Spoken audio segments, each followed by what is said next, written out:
Hold up, cause that bitch go puke when I shoot, it's on mute. That bitch go puke when I shoot, it's on mute.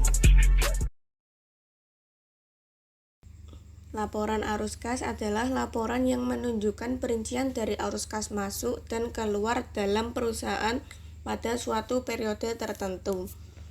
Laporan arus kas bertujuan sebagai informasi perusahaan agar dapat membuat strategi keuangan seperti evaluasi terhadap aktiva bersih sebuah perusahaan, struktur keuangan sebuah perusahaan, serta menyesuaikan arus kas dengan perubahan keadaan dan peluang. Laporan arus kas dibagi menjadi 3 jenis aktivitas. Yang pertama, arus kas operasional. Arus kas operasional adalah arus kas yang terkait dengan operasional perusahaan pada masa periode tertentu. Yang termasuk pada arus kas operasional adalah penerimaan kas dari konsumen atau pendapatan piutang, pembayaran utang, pembayaran beban-beban, penerimaan bunga, dan pengeluaran lainnya yang terkait aktivitas operasional. Yang kedua, arus kas investasi. Arus kas investasi adalah arus kas masuk dan keluar yang terkait dengan aktivitas investasi perusahaan pada periode tertentu.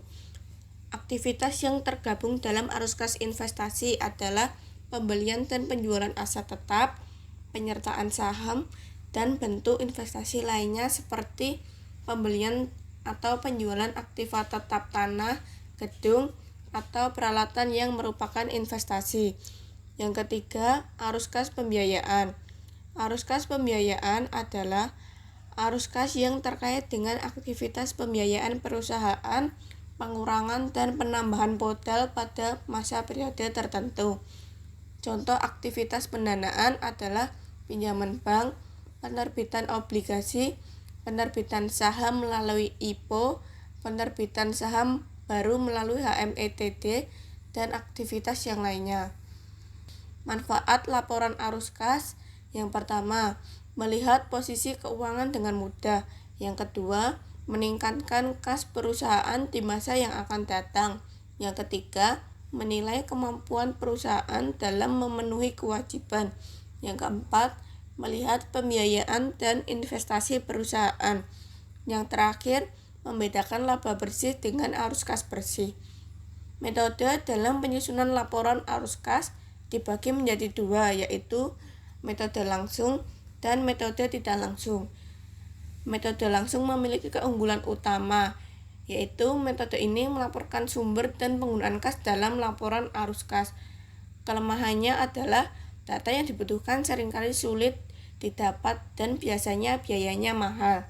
Ada 4 langkah untuk membuat laporan arus kas dengan metode langsung, yaitu pemeriksaan silang antara buku kas bank, rekening koran, bonggol cek, dan buku kas kecil. Metode tidak langsung, ada 2 sumber data yang digunakan untuk membuat laporan arus kas, yaitu laporan laba rugi periode berjalan, neraca periode berjalan dengan neraca periode sebelumnya. Kas dan setara kas. Kas adalah alat pembayaran yang siap dan bebas dipergunakan untuk membiayai kegiatan umum perusahaan. Siap berarti perusahaan harus menyediakan kas yang cukup untuk membiayai pengeluaran perusahaan. Bebas berarti perusahaan bebas menggunakan kas untuk biaya yang harus dikeluarkan. Menurut pernyataan standar akuntansi, kas terdiri atas saldo kas dan rekening giro. Setara kas adalah investasi yang sifatnya sangat liquid, berjangka pendek, dan yang dengan cepat dapat dijadikan kas dalam jumlah tertentu tanpa menghadapi resiko perubahan nilai yang signifikan. Jenis-jenis kas. Yang pertama ada petty cash atau kas kecil, kas dalam bentuk uang tunai yang disiapkan oleh perusahaan untuk membayar berbagai pengeluaran yang nilainya relatif kecil dan tidak ekonomis bila membayarnya dengan cek. Yang kedua, cash in bank atau kas di bank, uang yang disimpan oleh perusahaan di rekening bank tertentu yang jumlahnya relatif besar dan membutuhkan keamanan yang lebih baik. Pelaporan kas, yang pertama ada cash equivalent atau disebut juga dengan setara kas, yaitu sekelompok aset perusahaan yang berjangka waktu kurang dari 3 bulan. Selanjutnya, restricted cash, yaitu kas yang dipisahkan khusus untuk membayar kewajiban di masa mendatang yang nilainya cukup besar. Dan yang terakhir, bank overdraft, yaitu rekening negatif terjadi karena nasabah menulis cek yang melebihi jumlah dana yang ada di rekeningnya dan dianggap sebagai hutang, sehingga dapat dilaporkan sebagai suara ekspansi kredit. Sistem penerimaan kas. Sistem akuntansi penerimaan kas adalah suatu catatan yang dibuat untuk melaksanakan kegiatan penerimaan uang dari penjualan tunai dan dari piutang yang siap dan bebas digunakan untuk kegiatan umum perusahaan. Sistem akuntansi penerimaan kas adalah proses aliran kas yang terjadi di perusahaan adalah terus-menerus sepanjang hidup perusahaan yang bersangkutan masih beroperasi. Adapun bentuk pembayaran tunai dari pelanggan, yaitu uang tunai, cek, giro, transfer bank, dan wesel. Sistem akuntansi penerimaan kas terdiri dari dua sistem pokok, yaitu sistem penerimaan kas dari penjualan tunai dan sistem penerimaan kas dari piutang usaha. Sistem pengeluaran kas. Sistem akuntansi pengeluaran kas merupakan sistem yang digunakan untuk mencatat seluruh transaksi pengeluaran kas yang meliputi serangkaian proses kegiatan menerima, menyimpan, menyetor, membayar, menyerahkan, dan mempertanggungjawabkan pengeluaran uang yang berada dalam pengelolaan suatu perusahaan. Sistem akuntansi pengeluaran kas terdiri dari dua sistem pokok, yaitu sistem akuntansi pengeluaran kas dengan cek dan sistem akuntansi pengeluaran dengan uang tunai melalui sistem dana kas kecil. Akuntansi piutang. Piutang adalah suatu hak pembayaran milik perusahaan terhadap suatu pihak karena telah menerima produk atau jasa tapi belum membayarnya dengan lunas atau sering disebut account receivable. Piutang adalah jenis aktiva termasuk dalam aset lancar. Oleh karena itu, proses pembayarannya harus jelas dan sesuai tempo.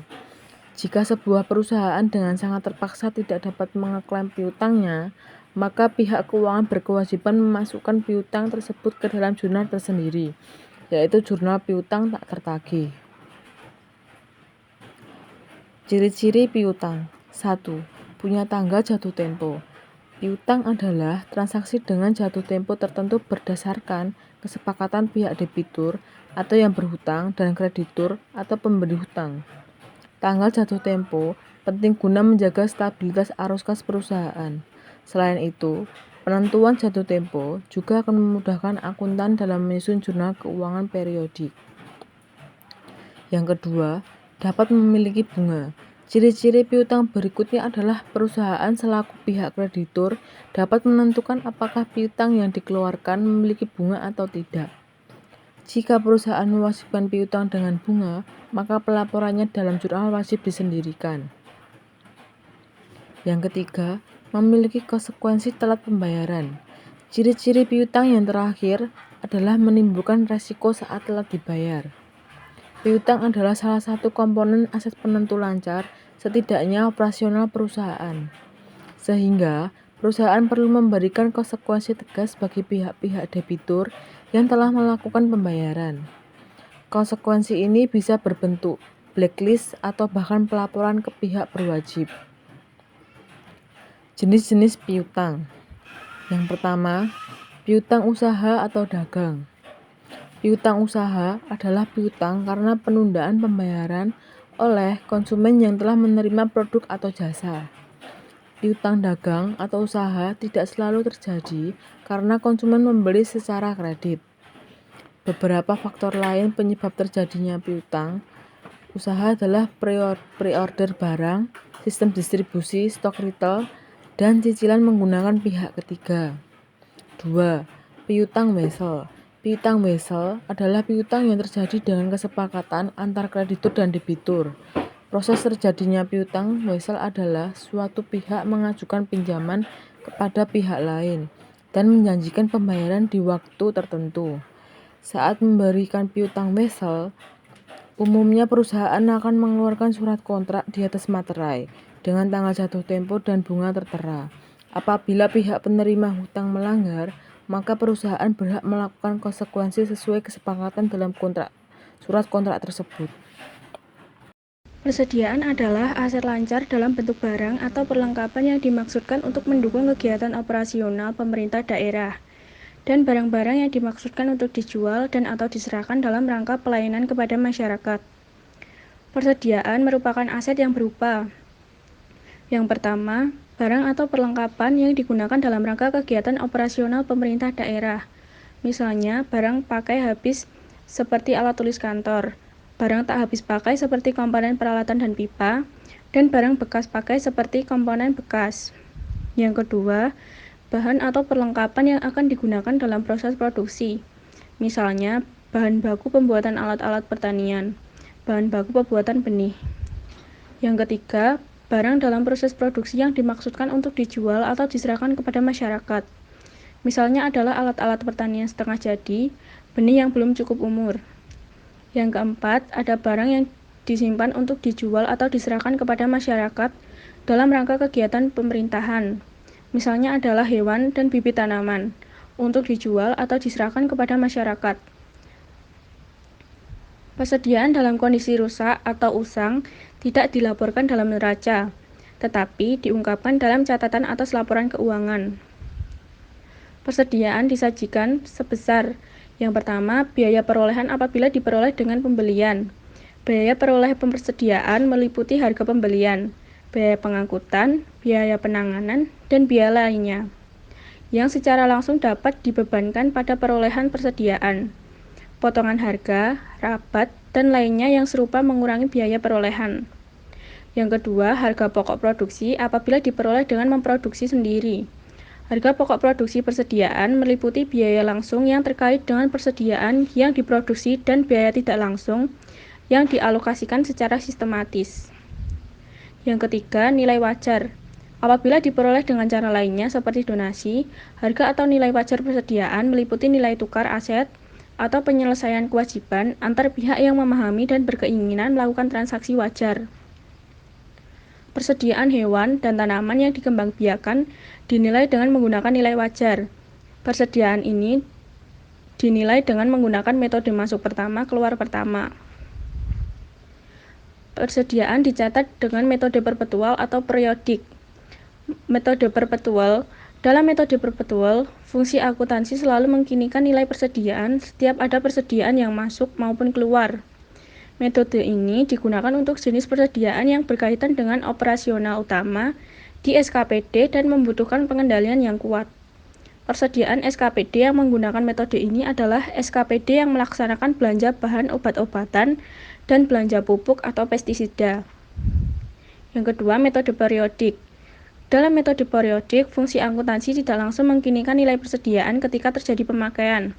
Jumlah persediaan akhir diketahui dengan melakukan penghitungan fisik pada akhir periode. Pada akhir periode inilah dibuat jurnal penyesuaian untuk mengkinikan nilai persediaan. Metode ini dapat digunakan untuk persediaan yang sifatnya sebagai pendukung kegiatan SKPD. Persediaan yang dimaksud adalah persediaan selain bahan obat-obatan dan pupuk atau pestisida.